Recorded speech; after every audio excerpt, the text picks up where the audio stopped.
Greetings everyone, and for those that don't know me, it's Tremaine, Mr. Hard Pivot, back once again with part 6 as promised of the 10 Financial Freedom Facts series that will carry you starting right now through 21 and beyond. It's my hope that by following this series, this will enable you not only to plan, but to execute the strategies provided in order to find flexibility, the options, and financial freedom that you, your family, and future generations so deserve. So let's dive right in. When it comes to earnings and making money, we often hear it referred to as a game. As a matter of fact, we're all familiar with one of the most popular board games in this country when it comes to money. It's called Monopoly. However, Monopoly in this country probably couldn't be played in other countries in the same way it's played here. Why is that, you ask? I'm glad you asked that question. First, that establishes that the rules are different. So to play the game, you have to know the rules. Secondly, and I assume as most of us should know by now, that all societies don't have the same socioeconomic structure as the US.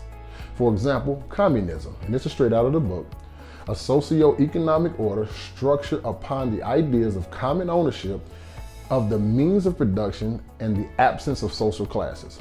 In layman's terms, communism is the belief that all people are equal and that there should be no private ownership and that workers should control the means of just producing things. So communist monopoly, not a game of Monopoly that I would like to be playing, that's for sure. Now, there's socialism and capitalism. Socialism, the theory of social organization, which advocates that the means of production, distribution, and exchange should be owned or regulated by the community as a whole. In other words, the government makes the decisions about the distribution of goods, and people depend on them pretty much for everything.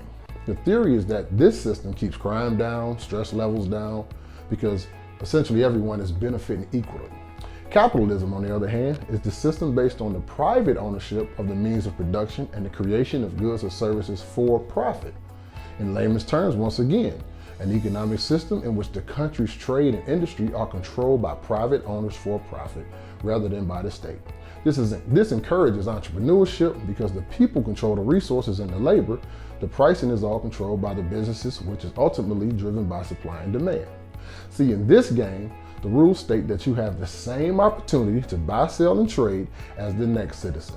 In other words, if you want it, create it. If you build it, they will come. Okay, I just always wanted to say that. So if it's not evident by now that if you think like a socialist in a capitalistic society, then you may feel that opportunities are a little limited. See, capitalism is the ultimate red carpet to unlimited opportunities. But if you think like a socialist, sometimes it's hard to perceive. At the end of the day, the government doesn't owe you anything, neither does your job, neither does anyone around you. Ask yourself, who can you depend on the most? The answer is usually you. So in life, before you play any other new game, what's the first thing you do? You ask for the rules. Why? To know what's acceptable or not, and so that no one can cheat you or take advantage of you. See, this game is no different, but you have to learn the rules. Text me keyword the rules to 216-285-0569 for the toolkit to entrepreneurship and to begin creating your own legacy for your family and generations to come.